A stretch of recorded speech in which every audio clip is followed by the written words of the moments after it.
Hello everyone, कसे आहात सगळे? मजेत ना? सो गाईज, आज आहे आमच्याकडे निकी मॅडमचं आमच्या केळवण. सो ती गेली होती आज रेडी व्हायला. म्हणजेच आज आमचा मंडे टू थर्सडेवाला फॉर्मल्स डे होता, म्हणून ती बाहेर गेली होती रेडी होण्यासाठी. मग आम्ही पोचलो आमच्या हॉटेलवरती, जिथे आम्ही केळवण करणार होतो. तिथे आम्ही मस्तपैकी फोटोशूट केला. फोटोशूट करता करता बघतो ते काय, हे दोघंजणं असा मेन्यू कार्ड बघत होते, जणू काय 10वीच्या बोर्डाचा पेपर कसा लिहिला आहे ते बघत होते. मग आम्ही डेकोरेशनला वगैरे सुरुवात केली आणि मग आमच्या निकी मॅडमची एंट्रीसुद्धा झाली. आणि एंट्री करता करता मस्तपैकी मी तिला एकदम असं सुंदर ब्राईट टू बीवाला सॅश घातलेलं आहे. आणि मग त्यानंतर आमच्या जिनू मॅडमनी तिला दिलेलं होतं सुंदर असं रेड रोज.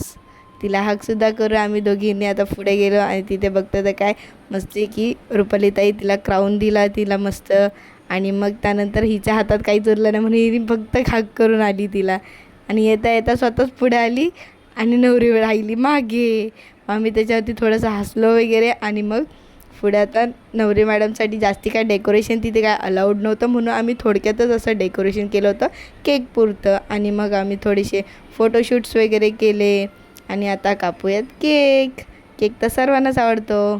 सुंदर असा आम्ही इन्स्टंट केक बनवून घेतला होता. आणि मग त्यानंतर आता जेवणाची सुरुवात.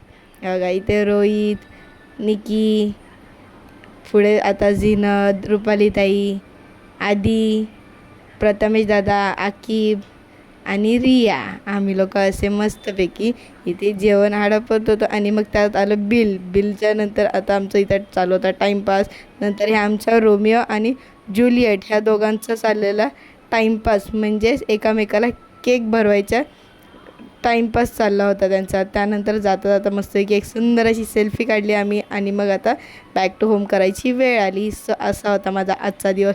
तुम्हाला कसा वाटला हे नक्की लाईक अँड सबस्क्राईब करून सांगा आणि कमेंटही करा.